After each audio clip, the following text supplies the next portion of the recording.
Kylie Minogue may be an undisputed queen of pop nowadays, but believe it or not, there was a time in her career where things got a little shaky. In the mid to late 90s, Kylie took her music in a more experimental, indie direction. While she had success with singles such as Confide in Me and Put Yourself in My Place from her 1995 self-titled album, trouble would come with her next album, Impossible Princess. This record was far less accessible to mainstream audiences, and while it didn't necessarily flop, it did underperform when compared to her previous works. Kylie seriously considered leaving the music industry for good, but instead, she decided to switch up her style once again. After leaving her previous labels, Deconstruction and BMG, she signed with Parlophone Records, who she hoped would help bring her career back on track. She immediately went to work on the new album, and this time, she'd be returning to her pop roots. Kylie was mainly inspired by 70s music, and wanted to make an album that felt like a disco-heavy summer vacation, as opposed to the more bubblegum pop of her early records. The lead single from this era, Spinning Around, was released in June 2000, and it was an immediate success. The song topped the charts in Australia and the UK, becoming her first number one in years in those countries. Very well deserved, as the song is nothing short of classic. A disco dance pop track, Spinning Around was a perfect lead single to introduce Kylie's new musical direction. It was obviously much easier for general audiences to latch onto than her previous record, thanks to its catchy hook and shimmering production, but it also represented a progression of her sound. While her earlier pop records were a little more juvenile in their composition and lyrical content, Spinning Around had an undeniable sex appeal and sense of maturity, and its throwback sound helped distinguish it from other hit songs of the time. This isn't to say her earlier records didn't have sexual themes at all, but Spinning Around really saw Kylie embracing a new persona. This was the introduction to the glamorous, fun-loving, showgirl Kylie we know and love today. Nowhere was this more apparent than the music video, which saw her partying the night away in an elegant nightclub, all while rocking the hottest hot pants ever worn. If I could live in a music video, this is the one I would choose. Who wouldn't want to spend a night partying with Kylie? Spinning Around was the comeback Kylie needed, and the next single, On a Night Like This, further solidified that she was here to stay. This song was a much harder dance track than Spinning Around, taking cues from Europop and house music. It was brilliant to have this as the second single, as it was tonally different from the fluffier disco sound of Spinning Around, but still fit in perfectly with the summery dance vibe she was going for. This is my personal favorite single from this album, and one of my favorite Kylie songs period.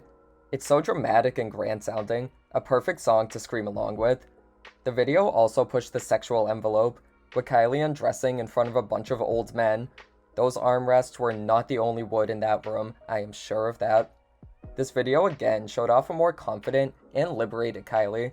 There's a certain presence she brought, where you could tell she knows how sexy she is, but she's also here to have fun and let loose. She even went to a casino, a whole 23 years before she made every gay person in the US have a meltdown trying to buy tickets to see her in Vegas. Some serious foreshadowing right there. On a Night Like This was another hit, and by the time the album dropped in September 2000, it was poised for success. It became her first number one album in her home country of Australia, and peaked at number 2 on the UK albums chart, behind Madonna's Music.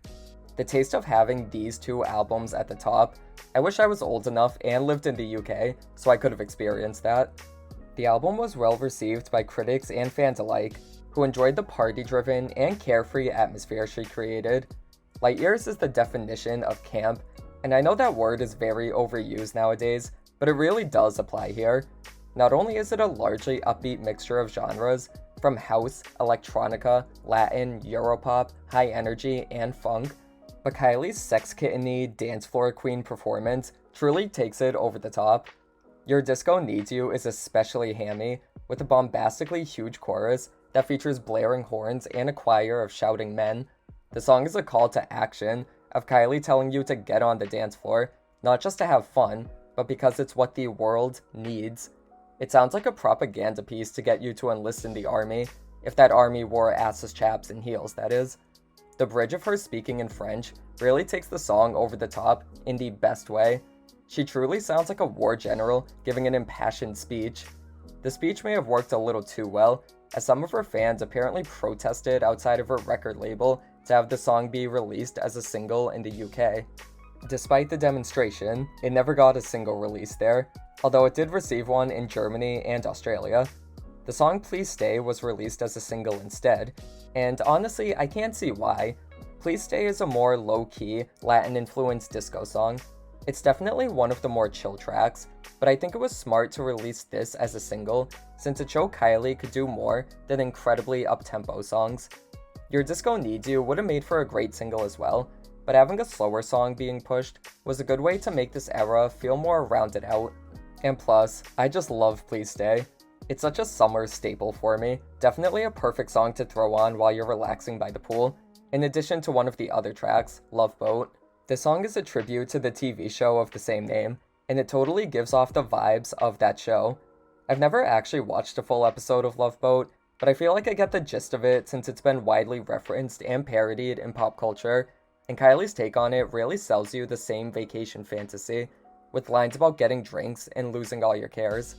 The whistle sound effect really sells the cruise ship vibe. It literally sounds like there's lifeguards around you while you're catching a tan on a beach chair. The Love Boat wasn't the only method of transportation Kylie took us on though, as the girl literally invented her own airline, KM Air, on the title track. Light Years, the song, is a complete bop. It's just the right mixture of campy disco diva and ethereal dance pop. Her vocals in the chorus and the synthy production are reminiscent of Donna Summer's I Feel Love, but Kylie brings her own charm and personality that makes it transcend being a simple homage. This song saw a bit of a resurgence thanks to her performance of it during her Infinite Disco concert, and it's great that it got more exposure to a whole new generation of fans. Now, if only she would give more exposure to my personal favorite deep cut from this album, Cuckoo. This is another one of my favorite Kylie songs, but I'd be lying if I said I knew what the hell the title meant when I first saw it. I guess it's just a cute pet name, but it sounds more like a sneeze to me. Irregardless, I love this song so much. It's such a light and sunny 1960s throwback, but the synth and electronic touches give it such a quintessential Y2K sound.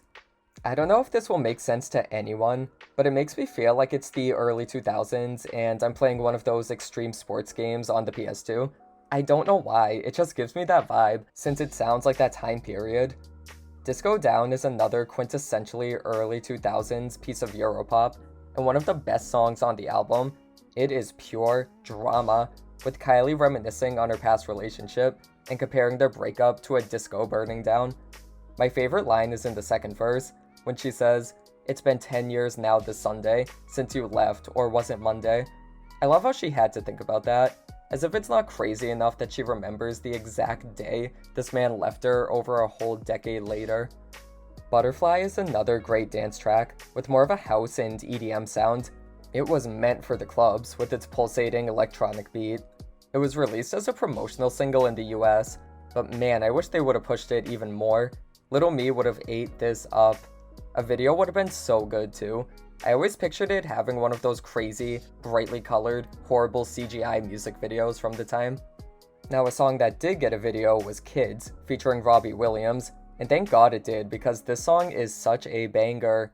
It's more of a rock and roll track, with Kylie and Robbie trading off flirty lines with each other. They have such great chemistry that makes the song feel so sexy and playful, and the Grease-inspired video totally complements that. This is how you do a duet. It seriously goes off. Another song with rock elements is Password, though this one is definitely more Latin-tinged. The drum breakdown in the pre-chorus, followed by the 70s-inspired groove of the chorus, makes the song such a headbanger. It was actually a hidden track on the CD release, meaning people had to rewind past the first song to hear it. I wonder how many people didn't even know the song existed because of that. It was also a B-side to Your Disco Needs You, so it's probably easier to find there. Speaking of B-sides, Light Years had a bunch of them, from the breezy acoustic track Paper Dolls, the gorgeous ballad Ocean Blue, and the insanely fun Cover Me With Kisses, which is another 60s throwback similar to Cuckoo. Light Years is just bursting at the seam with banger after banger, and I could go on about every single one of them. This was truly one of the best comebacks in music history. Not only is it a flawless pop album in its own right, but it also set up Kylie to be the glamorous, campy, showgirly, disco diva we know her as today. While her earlier records definitely had a camp appeal as well, Light Years really pushed her way over the edge. In addition to progressing her sound into more mature and pristine dance pop, Light Years is a fundamental pop album, and it's the one I'd recommend to anyone who's trying to get into Kylie. It's representative of why so many people love her. It embraces the silliness, is completely over the top, and is filled with some of the most immaculately well-produced dance pop songs ever made. Now go buy your ticket for KM Air and listen to Light Years during your flight. It'll keep you thoroughly entertained the whole way.